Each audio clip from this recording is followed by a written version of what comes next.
Introduction. The notion of a family differs in various cultures and social contexts. While the idea of a nuclear family continues to dissipate, other options for relationships have become more popular among younger generations. The drastic changes cause conflicts between different ages and within the same generations raised on various social values and ethical standards. In this post, I intend to argue that the social institution of family in the United States must be revisioned for the betterment of society. The family trends.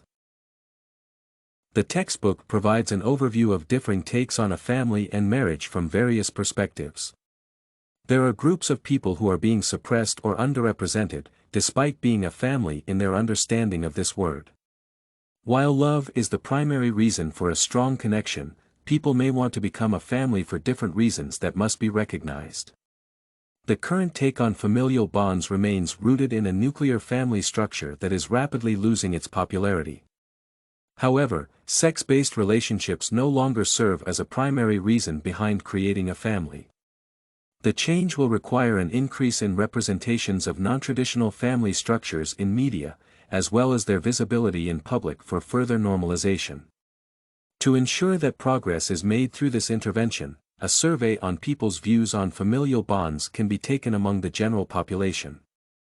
Measuring their response to non-traditional relationships will indicate the success of this shift. Conclusion. In conclusion, the current trends in society indicate that the notion of a family continues to change, yet not all governmental and societal institutions are able to follow it.